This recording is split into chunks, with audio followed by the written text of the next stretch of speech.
Hey everyone, welcome back to a 2023 wrapped episode of Practically Intelligent.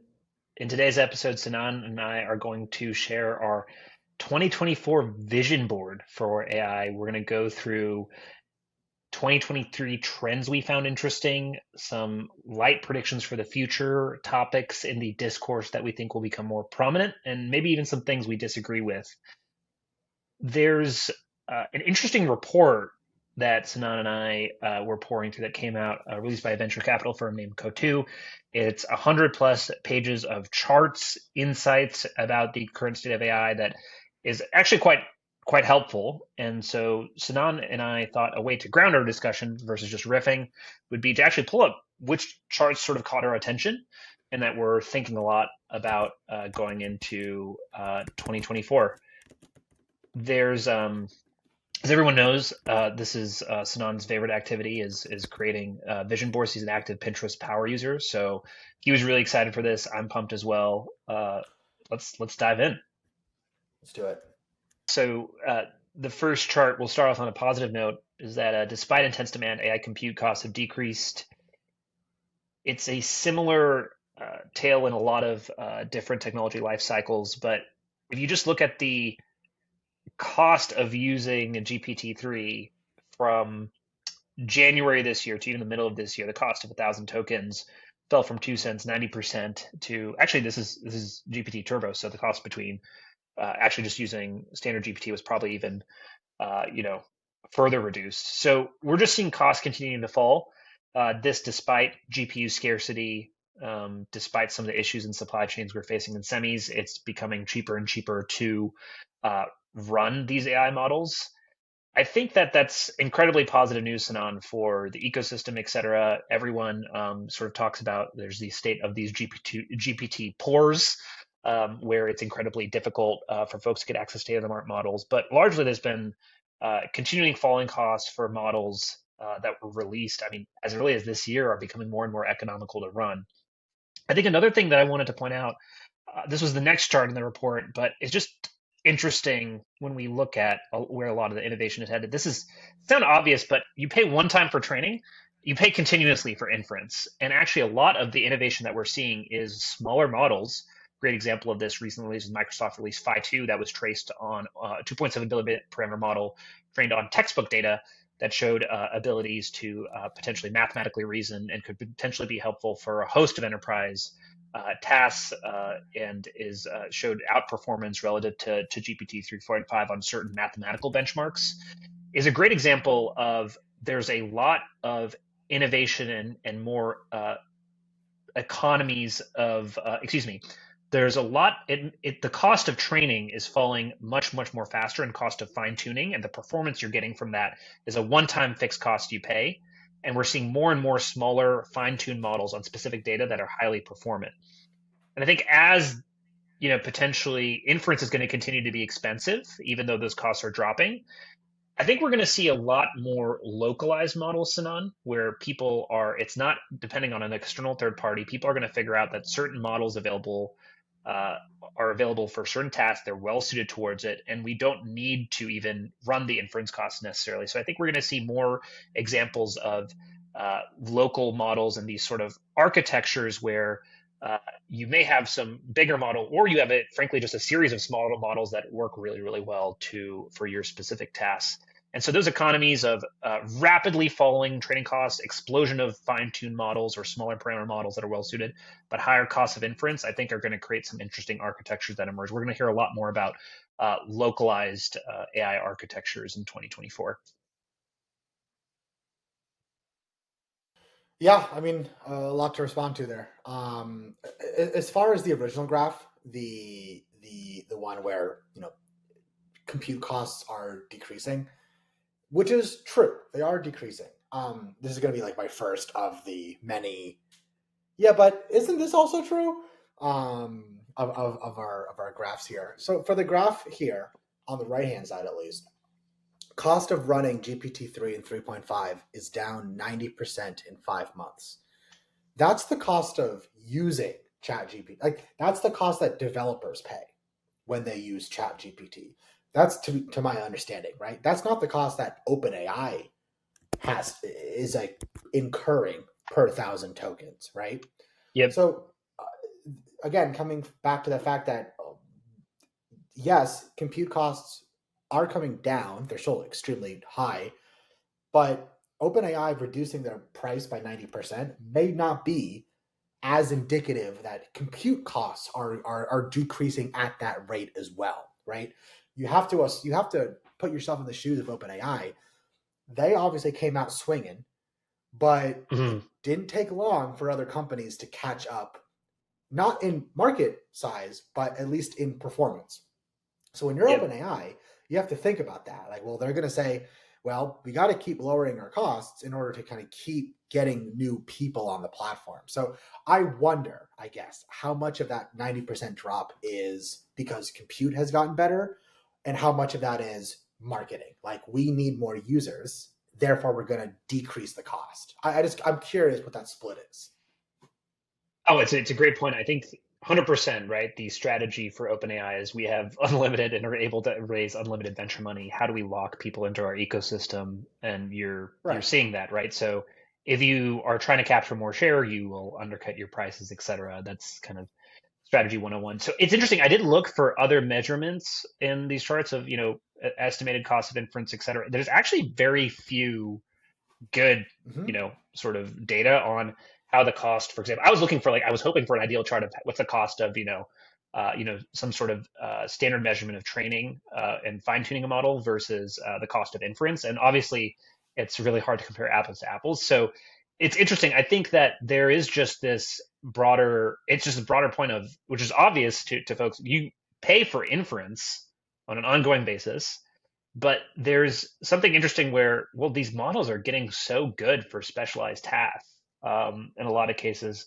And so, and you're only paying one time for that training use. So there's a bunch of interesting things I think that'll emerge where folks that are still sort of constrained by cost, compute, and this is a lot of people, right? Even if, inference costs have dropped markedly, it's still really, really expensive. We're still in a sort of GPU poor paradigm.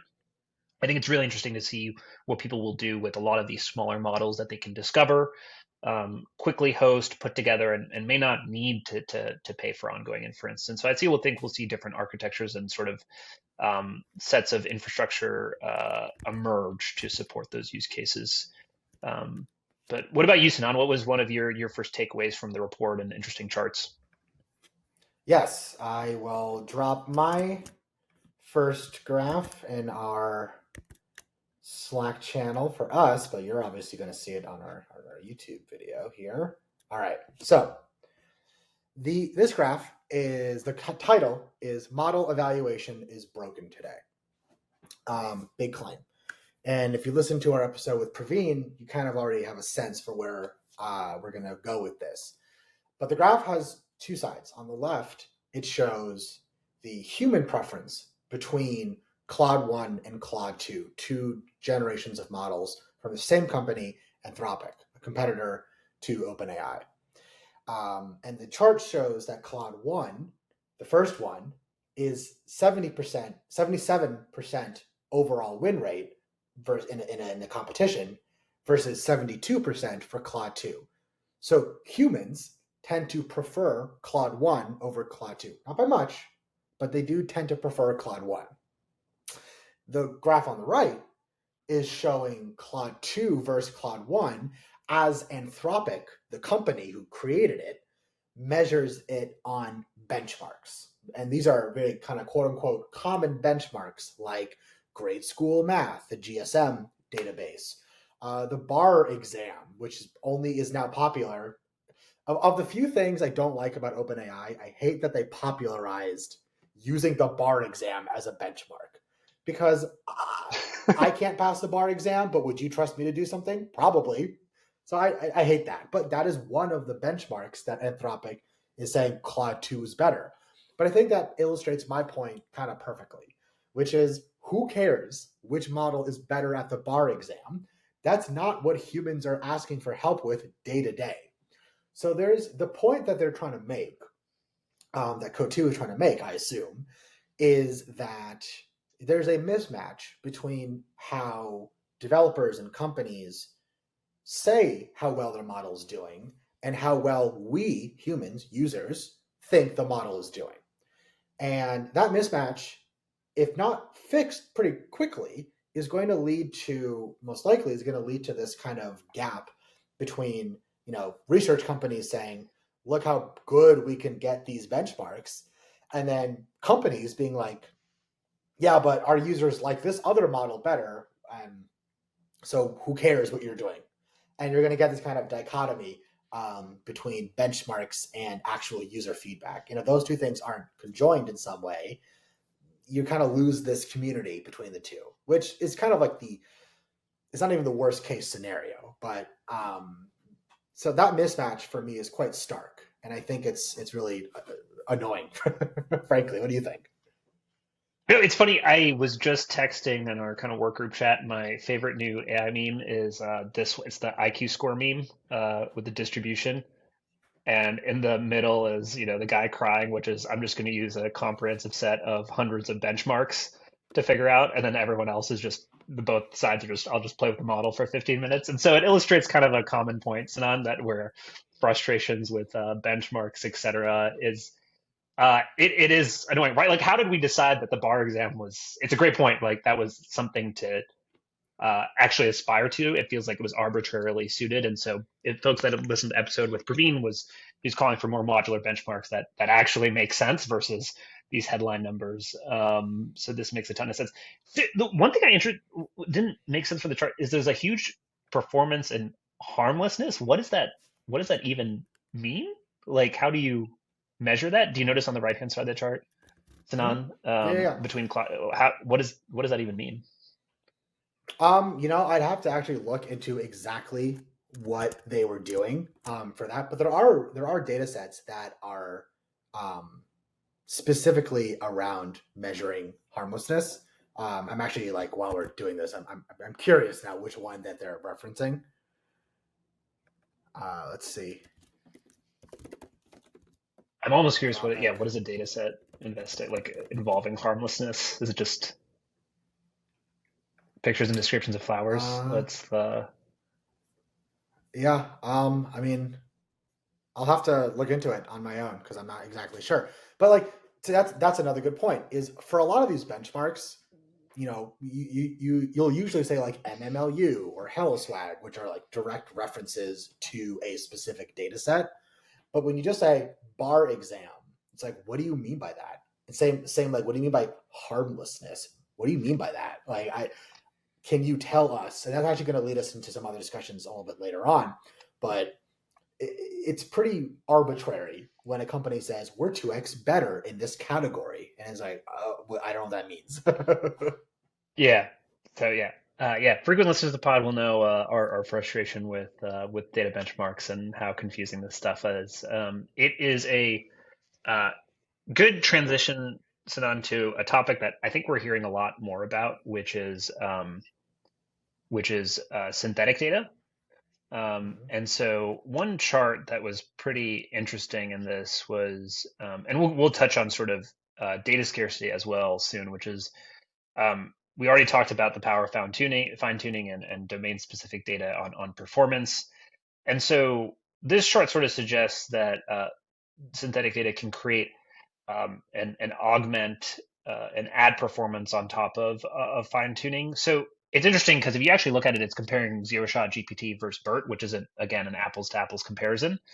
But we've largely starting to hear this, right? If you looked at predictions from Hugging Face's co-founders on their 2024 predictions, one of their first ones is that we're going to hear a lot and a lot more about synthetic data.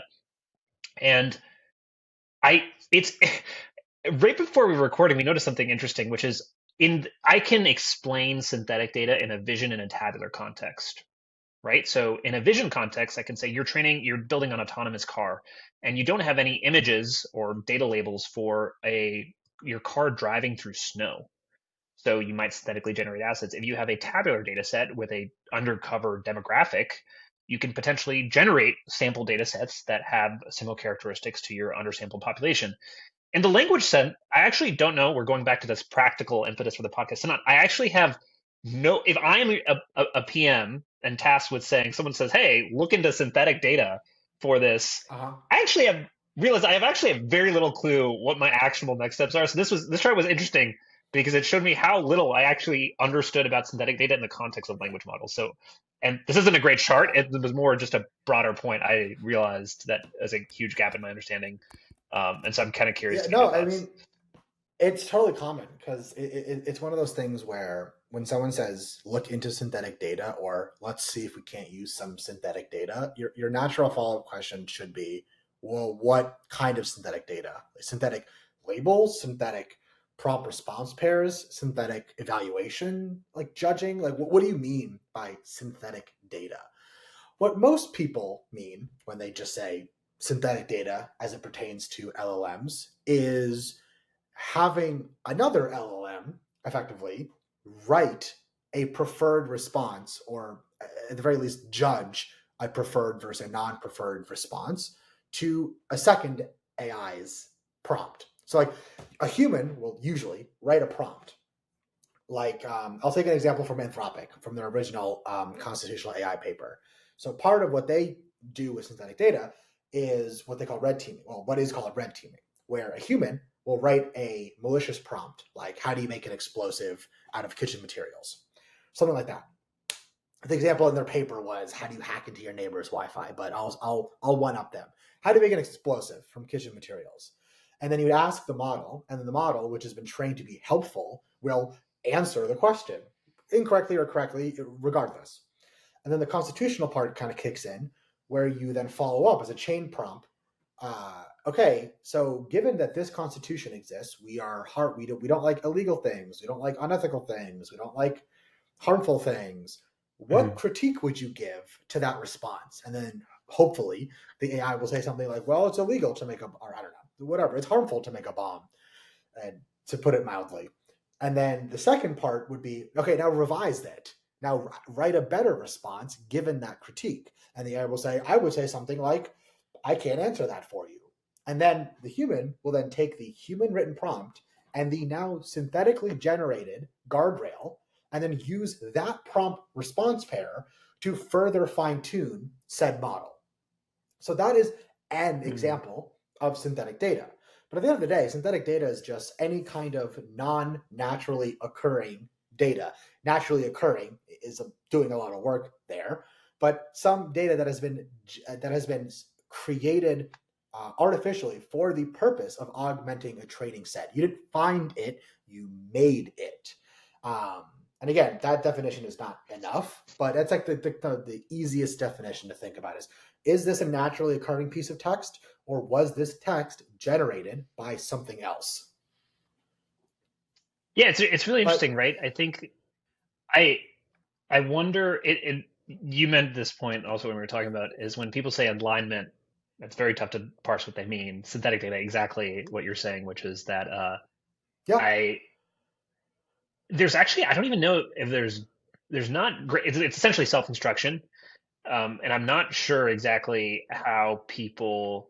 One friend of the pod wrote a more academic post on synthetic data, but they're not actually great practical guides on how to use this to actually augment your model. One, so mhm. it's an interesting potentially explore for 2024. The other thing that's interesting is that what I've seen, and we have a CTO in our portfolio doing this, which is and I don't know how, which goes to the point we should delve into it more down the line, is that they're using state of the art models for synthetic data and actually only using smaller localized models for actually running their model in production. So that Sure. actually is a trend when we go back to that localized sort of model versus a bigger model. I could see that's something that's emerging as you might use these synthetic data, these state of the art GPT-4, et cetera, to generate synthetic sort of instruction or preference sets, but then you're using some of these smaller models that can be fine tuned. So that's definitely a you know theme or trend I could see emerging. Yeah. We've been talking about synthetic data, but the thing about this graph, and by the way, if you can't see it for whatever reason, the basic gist of the graph is it's showing the difference between in different tasks like named entity recognition or relation extraction, blah blah blah. For different tasks, it shows three bars. One, and they're all quality bars, so higher is better. The numbers don't matter for now. For three bars, the one of them is zero shot chat GPT, i.e., just asking chat GPT and seeing what it does. The second bar is fine-tuning a BERT model on synthetic data that has been non-naturally occurring, but was written by another AI, most likely. And then the third graph is fine-tuned on real data, i.e. naturally occurring data of that task nature. And it goes for pretty much, for all of them rather, it goes up. Zero-shot GPT did the worst. BERT trained on synthetic data is in the middle. BERT trained on real data is at the end. And I think the point they're trying to make in the name of the graph is that synthetic data can augment fine-tuning. But sorry, Coatue, this doesn't make any sense to me because one of your bars is not even about fine-tuning a model. It's just asking ChatGPT. So the first two bars don't really have any relation to me. What I read from that graph is fine-tuning models like BERT can be better than just asking ChatGPT. You can listen to any of my rambles on my newsletter or this show to hear that opinion over and over again. Fine-tuning a local model can be a lot better than just relying on ChatGPT. And then synthetic data is worse than real data because in every case, the real data BERT was better than the synthetic data BERT.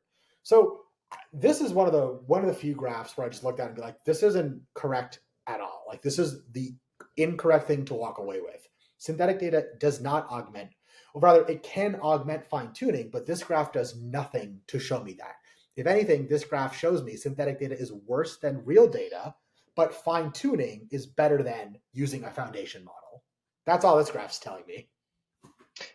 I think it's a great observation, right? Because when I brought up this chart, I was like really excited about synthetic data beta stuff I was reading, and you had pointed this out to me. And so I think it's a great example of, again, going back to practicality, Sanan, of there can be stuff that people talk a lot about, but you squint in a little bit further, and it may not actually being used.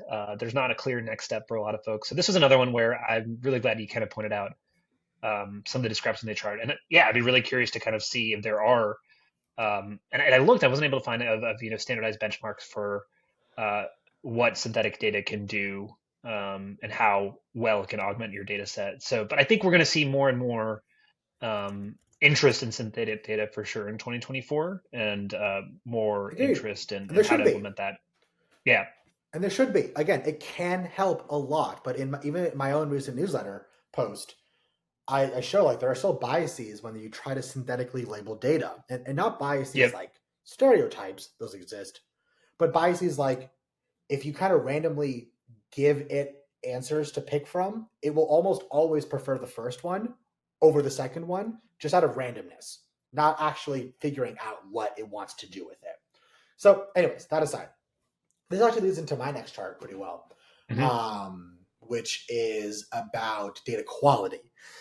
And the title of the chart is Data Quality is Just as Important as Data Quantity. I would actually go further and say data quality is more important than data quantity. That's not what they're saying. That's what I'm saying. And the chart basically goes through for 4 different tasks: sentiment analysis, similarity, text classification, and NLI, natural language inference. And for a standard model, this is actually data from Cohere, another competitor to OpenAI, who I'm a big fan of for what it's worth. And the chart is showing for each task 2 bars, one using a quote full data set, and then using the other bar is for a pruned data set, which is always 30%, the 30% best quality of the full data set. So the pruned data set is always always 70% smaller, so a lot smaller. And as you can probably guess where this is going, every single time the model actually performs better, not even the same, better, sometimes slightly, but always better on the pruned data set than it did on the full data set. And again, I've written 2 books on feature engineering, like literally for this purpose of like, yes, quality will always trump quantity. More data at this point is almost always the wrong answer. Is we need more data. Is we need more representative data. We need more quality data. But the first thing you should be doing is rooting out the non-quality data.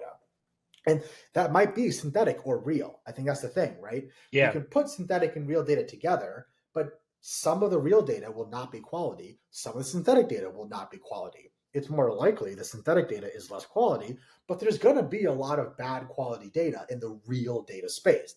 You can't just assume all real data is quality data. So uh, that's I hope people kind of latch onto that. Is you want to make, because here's the other thing, it's going to make your training faster. You're using 30% of the data.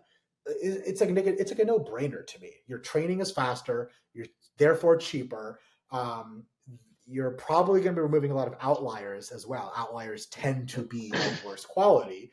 And so everything gets better all around. Your performance gets better. You're using less data. It just, the problem is it takes time. It takes Yeah, mostly human time to actually think about this.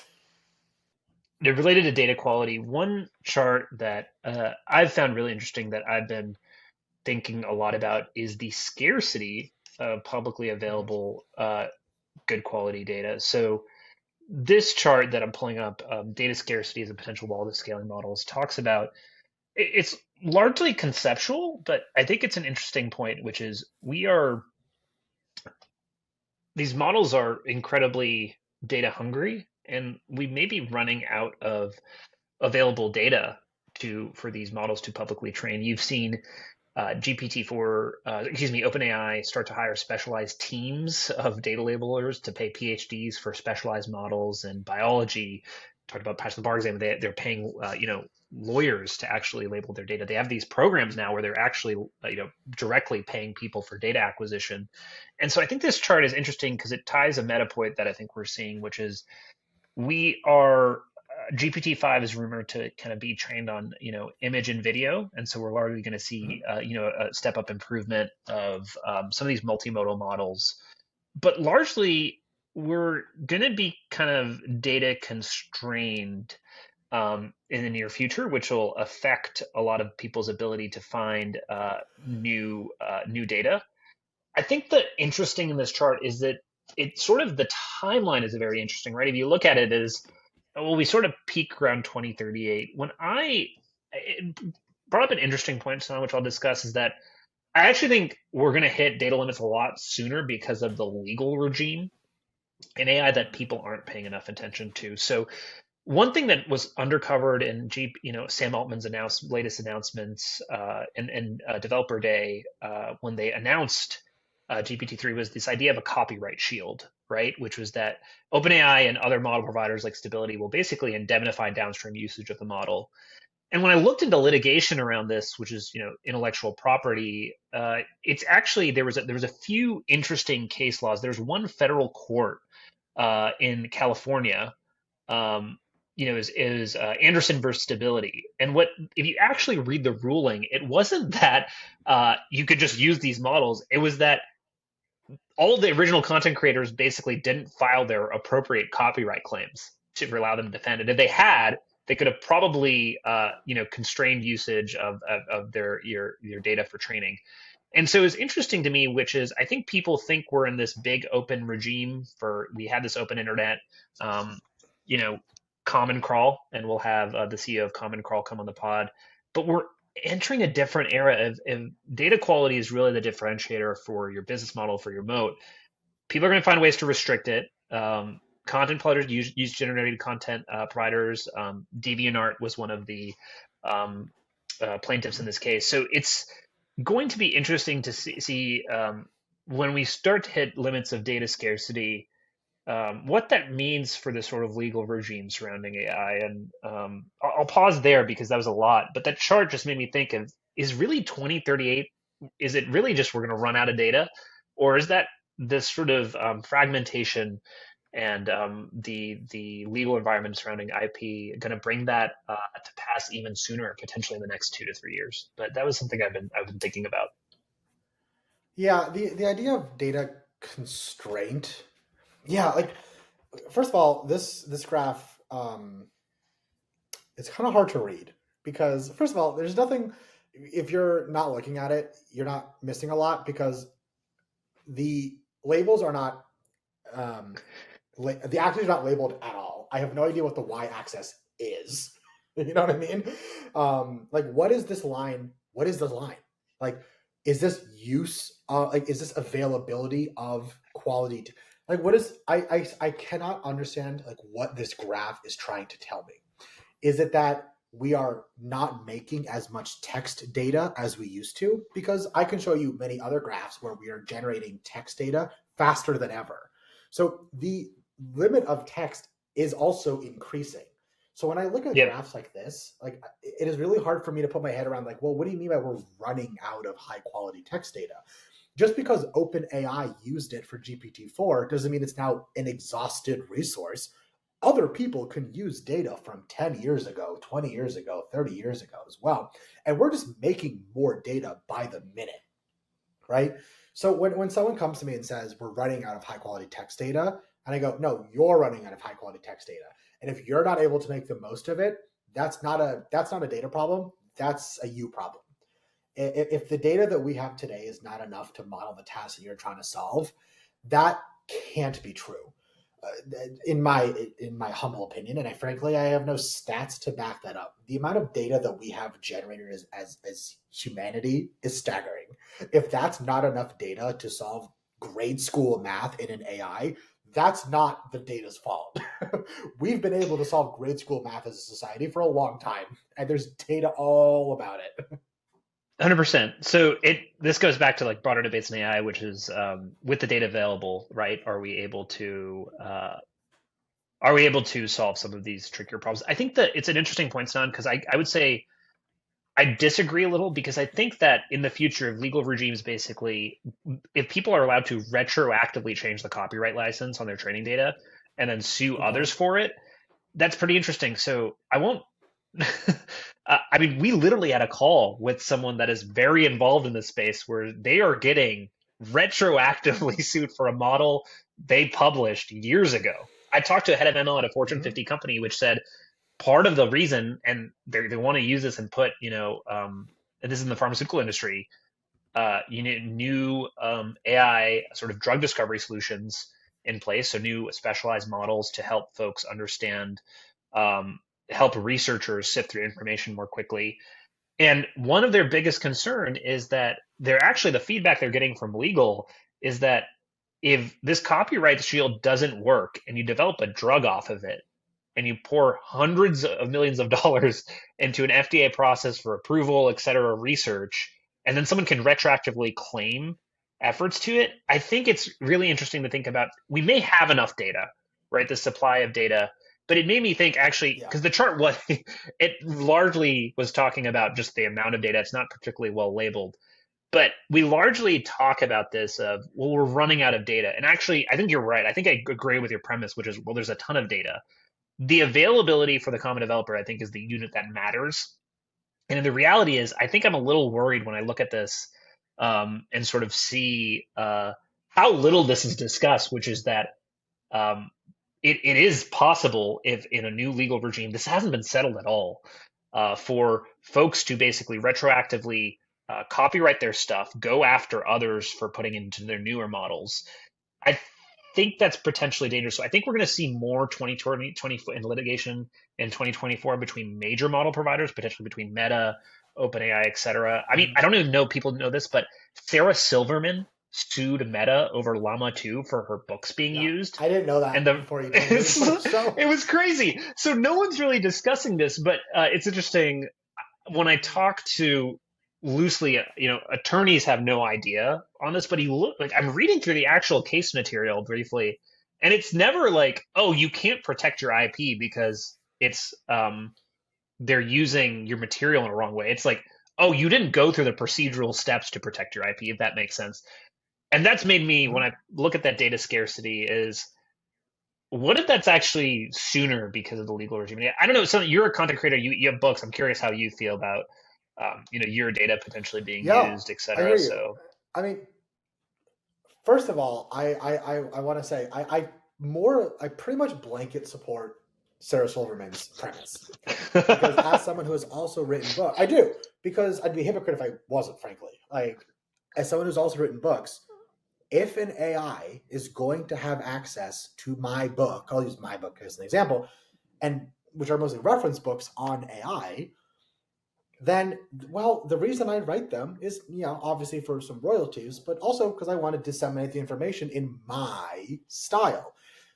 I'm not saying anything that no human being has ever thought of before. That is ultra rare. It's theoretically impossible for a human to say something that no other human has actually like had that thought before. But I'm saying it in my way, in my style, in a way that I think resonates with some Hmm. people. So it's not that my content is giving informative information to GPT-4 that it has never seen before. It knew everything that my book has already said, without a doubt. But the difference is, if you can say it in Sinan's style to the right person, you might be able to teach them better. That's really the point of, again, coming back to my book, that's the point of teaching in the first place. So, if anything, it'd be really cool for me, and this is a big ask, and I'm not actively, I don't know how to do this the best way, but if there's attestation for me is more important. Again, personally, Yeah. the ability for GPT to say, by the way, if you liked that presentation, this style is coming from these sources. Like these people write in a similar way about this topic, like Sinan Ozdemir. Feel free to check out his book and for much more like just static knowledge about this topic. I would be over the moon if that could be done and done well. So I'm less in the camp of don't touch my book, it's my copyright. I'm more in the camp of I'd be happy to surrender, the use of this book for this purpose, as long as there is some way back for users. You're not obfuscating, you're not hiding the fact that I made this content, Yep. and that kind of idea of ownership. There's like really, like really um, hyper sense of ownership. I think is really just playing out a lot. And again, I'm not going Yep. to comment on a lot of that stuff, but that's how I feel at least. No, I think the central idea is this idea of attestation, right, and transparency, right? So even if I think a lot of people would potentially like you be fine with using it if you had consented to it. It's interesting though, Sanan, because I think I had a conversation with engineer we both know, and I was talking to him, and he said something really interesting, which is I was talking about these restrictions where people are changing robots.txt to basically restrict Mhm. training of newer models. And he said something really interesting, which is, well, they'll get around that anyways, and someone will inevitably do it, train it, and put it in a model. And then we'll just use that for training data, and it's already out there, so there's nothing we can do. And I argue that that is actually the wrong frame to use. So another analogy to explain this is with open source licensing. So when get to a large enough company of a size and you're serving a bank or a healthcare organization putting software into productions, there are teams that will actually check and routinely go through. This is the boring aspect of, there's huge departments for this that no one really realizes until you're in a larger company. You're actually under some sort of regulatory scrutiny. You have to do reporting, you're public, et cetera. But there's a lot of enterprise value, a lot of spend in this segment of the market. There are people that will check your licenses for open source and make sure you're compliant, so you can't get sued and the underlying product you have is invalid when you're shipping the actual software. Similarly with AI, I think that it's sort of naive to say, well, it's out there, we can just use this training data. Because the reality is, if you are the head of ML at one of these pharmaceutical companies, you actually care very much about the downstream implications of licensing and whether that fucks you over in the long run.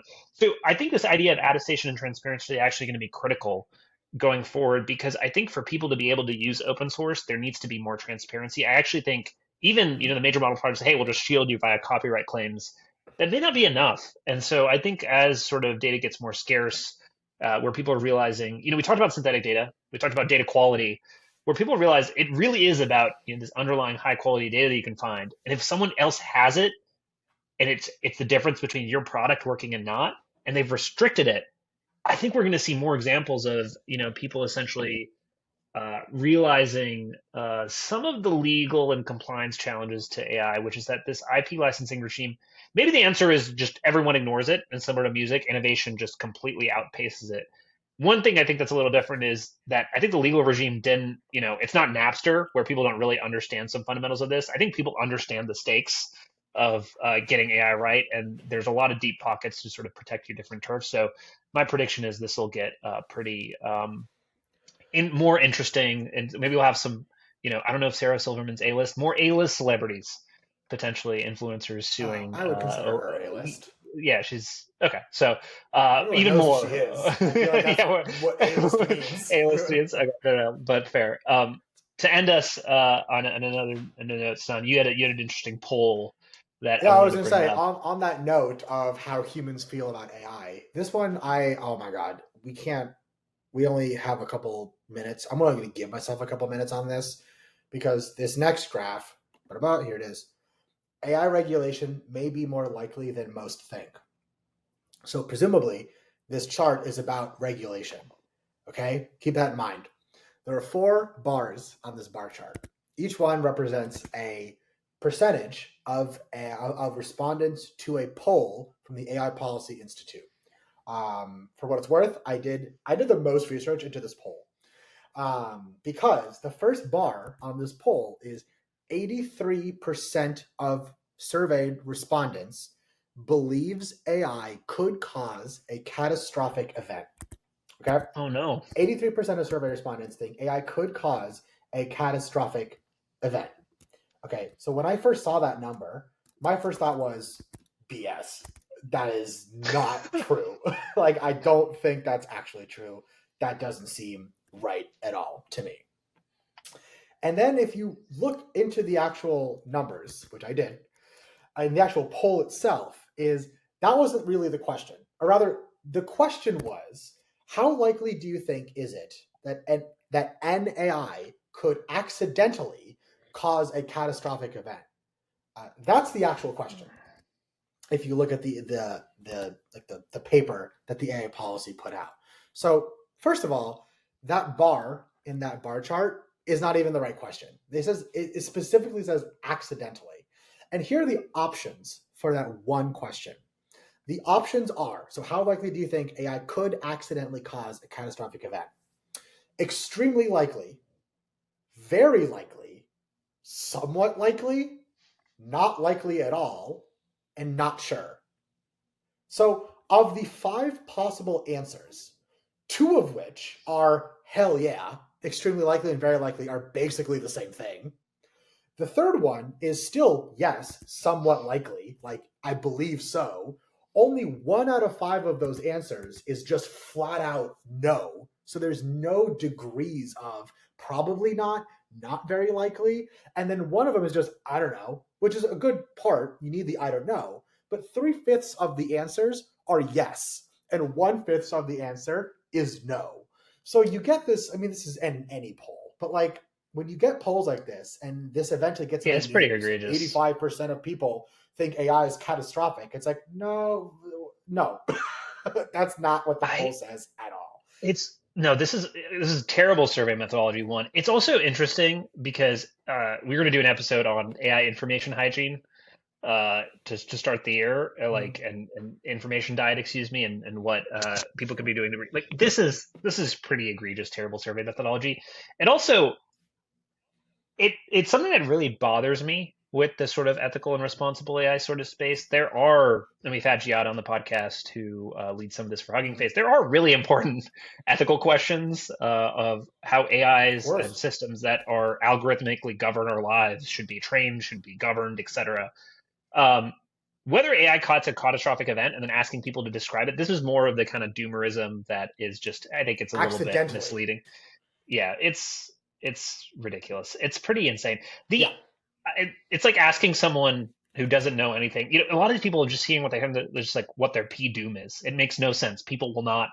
I bet if you asked actually that 80% plus Sanan to describe their scenario for AI accidentally creating a catastrophic scenario, I bet the vast majority couldn't do it. This is actually one of my biggest frustrations with the responsible AI space is that, and so these whole existential debates is that we can't seem to sort of describe how this happens and get away from this sort of like existential debates of even sort of these catastrophic sort of failures. They're not really well defined and they're really, really vague. So I'm really Yeah, glad what you does brought this up. catastrophic mean? What do you mean by that? Like, yeah, like this is I think the number one chart. The reason I wanted to bring it up was these are the numbers that make it to the news, right? Yep. But it's not that hard. And by the way, while we're on this topic, I was looking up Anthropic's harmlessness data set, because one of the other bars on this bar chart is 18% trust AI tech executives to self-regulate AI. Okay. And if you look at the question again, the answers are strongly agree, somewhat disagree, strongly disagree. So this is actually a better distribution. So most people agree that tech executives should not regulate themselves. If you read Anthropic's announcement about their harmlessness, I'm going to quote here from their site, from their website. We have an internal red teaming evaluation, that process I described earlier, that scores our models on a large representative set of harmful prompts using an automated test, while we also regularly check the results manually. In this evaluation, Claude 2 was 2x better at giving harmless response compared to Claude 1.3. That's the 2x that we saw. Period. That's it. They have an internal evaluation that scores models on a large set of prompts using automated tests. 2x. But like, Yeah, it's also that's the only thing from the chart that's actually like an order of magnitude different. The rest is like, yeah, Claude 2, Claude 1. And then the left hand of the chart is like there yeah. is no difference if you actually use And human preference and scoring. Yeah. So this and is did you pretty. write this prompts? Did you write these prompts for Claude 1? And then while you were developing Claude 2, were you biased in having already written the prompts, knowing what you want your guardrails to be? So you made sure that Claude 2 was going to be better at them? Or was this test set fully unseen by both Claude 1 and Claude 2? Like, there's so many more dimensions to that's the only number I do agree with on that bar chart, is that I believe that most people don't trust tech executives to self-regulate themselves. I sure as hell don't. Damn.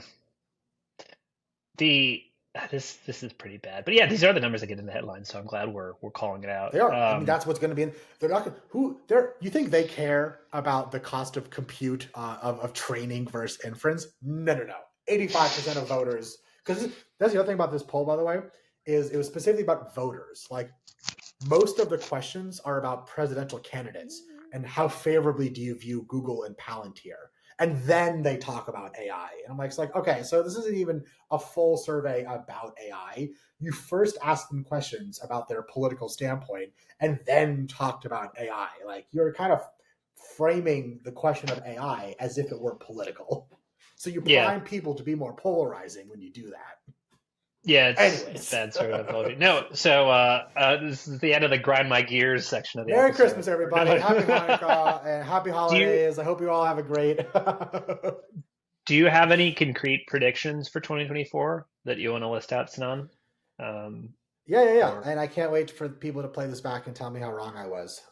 But I recently did my kind of wrap-up series for my Pearson audio series, AI Unveiled, where they asked me very similar questions. And I literally talked about Sarah Silverman as well, like a regulation and how litigation is going to proceed. Because I said this before, I'll say it again. AI has never been more accessible to the average person, which is A, amazing, and B, is starting conversations that have until today have really only been had by developers, tech executives, nonprofits, and the occasional lawsuit. And these questions have been these are not new questions, but they happen to be questions that we're only starting to debate now. So my prediction for 2024 is going to be is more around the philosophical interactions between humans and computers are going to trend more towards, and this is not the best, the most positive prediction, but they're going to trend more towards the way we think about politics. There's going to be a lot of polarizing views, a lot of good versus bad and nothing in between. And it's going to be up to, hopefully, a lot of smarter people than, no offense, you or I, but smarter people than us, better, well-read, more well-read people than us, to make the argument to the world that this is not just good versus bad. This is like how we should be talking about any kind of technology that affects all of us. The internet is not good or bad. There are shades in between. Some things are good, some things are bad, but there's a lot of things right in the middle. And if we don't start thinking about AI like that, we're going to either see this complete breakdown of AI and saying, well, it's all bad. No one can do anything interesting. But it can't be the opposite either, which is do whatever you want. We'll figure it out later. Like it can't be those two extremes. There's got to be somewhere in the middle. So my hope almost is that we'll find those degrees of on that spectrum in 2024. That's my main hope / prediction. I think it's going to happen much sooner. I think I have a few predictions. Some of that stem from we've already talked about. One of them, I think we'll see some pretty major election interference and rise of disclosed data poisoning attacks in 2024. And I think in many cases, what you're talking about is actually the central sort of challenge we face. I mean, this folks, liken sort of this invention to, the invention of fire. This is how monumental, so we're in the early days, but how monumental getting this technology right. And I find you're right that the discourse is split a little bit. It's a little too polarized, maybe like the rest of society, and that's not necessarily great for the development of these ecosystems because of the potential that some of this technology can have, right? We don't want to limit innovation, but at the same time, we want to sort of govern it and use it responsibly. But then people are putting out ridiculous surveys like this nonsense, and so I think it's gonna happen in the public discourse, and I think we'll see how it goes. But I do think that it's going to happen sooner rather than later, where people are going to see deep fake attacks, voice calls around sort of voting, saying, "Hey, the polls are actually closed. You don't need to kind of come." That sort of stuff is actually very easy to envision. And likely scenarios for election interference. You're going to, I think, also see disclosed examples of data poisoning where hacker groups affected the latest training of GPT-5. I actually was talking to someone at OpenAI where they're spending a tremendous amount of resources on this, where they will do kind of model flags, where they have a detection system where they think if both at the prompt level, but if they think the underlying data is poisoned, looking at not just the text, but the machine readable code the model's being trained on, to detect that before it's actually input into their training ecosystem, before the prompt is input. Input validation. Exactly. So input validation and data validation. But I think that's going to be a big thing that's going to come to the forefront because of elections, and it's just going to be a more politically oriented year. Look at us. My other optimistic. on a more positive note, I think that we will see sort of we talked about this but I think the divergence between falling training costs and continued high inference costs will lead to sort of more localized inference and model development. We'll hear more about edge architectures for models, et cetera. It's going to be easier and easier for folks to use. That's great. Already coming out, yeah. I also think we'll see the first.